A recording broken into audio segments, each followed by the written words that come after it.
Hi kindergartners, are you ready for math? Today's warm-up is going to be all about making the number 7. So again, we're working with number combinations, and that means we're putting two numbers together. We are composing them to make a total of 7. I'm going to show you a few to get you started, and then you're going to do the rest on your own. Let's do numbers 1, 2, and 3 together. Look at the first box here. Look at this dice. How many dots does it have? Let's count.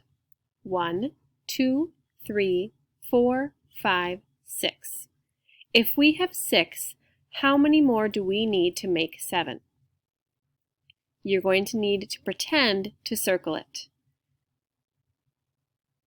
Do we need 1 more or 2 more? 1, 2, 3, 4, 5, 6, 7. We would only need 1 more. Now you can either pretend to circle on your tablet or device or computer, or you can copy these down in your journal and just write down the answer. It's up to you. This is just about getting the practice in and getting our brains working.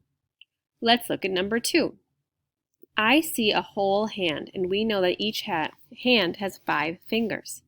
If we are trying to make 7, and we already have 5, how many more do we need? 5. Look at your own hands. If you hold up 5 fingers, how many more do you need to make 7? Can you hold it up in the air? That's right, you would need 2 more. 5, 6, 7. For the final one I'm going to show you for the warm-up, we're looking at number 3 here. These are stars. 1, 2, 3, 4, 5. So again, we have 5 that we're starting with. How many more do we need to make 7?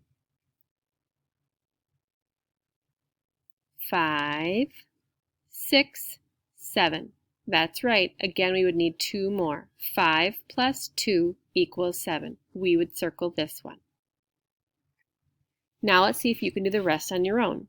Again, you can copy in your journal, or you can hold it up in the air, or you can just pretend to circle on your screen. As long as you're getting the thinking done, here we go.